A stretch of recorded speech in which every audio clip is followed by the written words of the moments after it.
October 7, 1993. The phone rings in an office at Princeton University.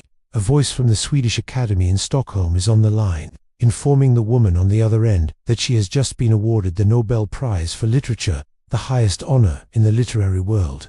The woman is Toni Morrison. She's 62 years old, and her first response is a simple, disbelieving, "Really?" After the call, she sat for a moment, then went to teach her 10 a.m. class, because that's what you do when you're Toni Morrison. But that morning phone call was so much more than one person's achievement. In the 92-year history of the Nobel Prize for Literature, it had never been awarded to a black woman, not a single one, until that day. Morrison was born Chloe Ardelia Wofford in 1931 in the steel town of Lorain, Ohio. Her father was a welder, her mother a domestic worker. Growing up during the Great Depression, she was an avid reader, but she noticed something was missing.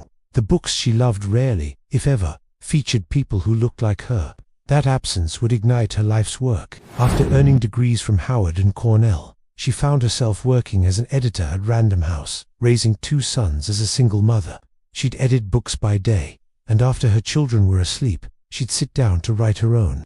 This is where the magic happened. Her first novel, The Bluest Eye, published when she was 39, told the heartbreaking story of a young black girl who prayed for blue eyes. A searing look at how racism can warp a person's very sense of self. She followed it with masterpiece after masterpiece. Sula, Song of Solomon, Tar Baby, Each one dove deeper into the black American experience, not as a sociological study, but as pure art. She once said, "I write for black people," explaining that Tolstoy wasn't writing for a 14-year-old girl from Ohio. Her purpose was clear: to write from within black culture, not to translate it for outsiders. This was revolutionary. Then, in 1987, came Beloved Asterisk, a story of a woman who escaped slavery but is haunted by the ghost of the baby she killed to save her from that same fate. The novel asks an impossible question: how do you live with a trauma that can never be undone?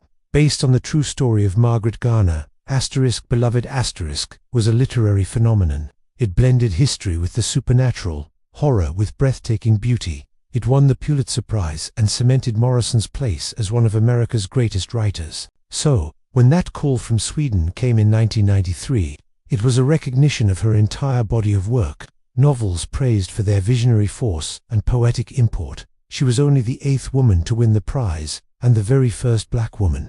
In her powerful Nobel acceptance speech, Morrison spoke about the power of language itself. "We die," she said. "That may be the meaning of life. But we do language. That may be the measure of our lives." For Morrison, language was how we make meaning, preserve memory, and assert our humanity in the face of oppression. The Nobel Prize brought her global recognition, but it didn't change her mission. She kept writing, kept teaching, and kept mentoring. When asked what the prize meant for black writers, she was direct. "I am not writing to write a little thing to fit into a little category. I want to write literature that is undeniably great," and that's exactly what she did. Toni Morrison passed away in 2019, leaving behind a legacy that transformed American literature. Her work showed generations of writers that their stories mattered, that the most specific, deeply rooted tales could speak universal truths. She famously said, "If there's a book that you want to read, but it hasn't been written yet, then you must write it." Toni Morrison wrote the books she needed to read as a young girl in Ohio. She wrote stories that celebrated the complexity, the pain, and the beauty of black life. The Nobel Prize didn't make her a great writer. She already was one. What it did was force the world to finally acknowledge what should have been obvious all along: that the stories of black women told in their own voices are an essential, undeniable, and magnificent part of our shared literary heritage. Thanks for watching. If you were inspired by Toni Morrison's story, don't forget to like this video and subscribe for more content about the figures who shaped our world.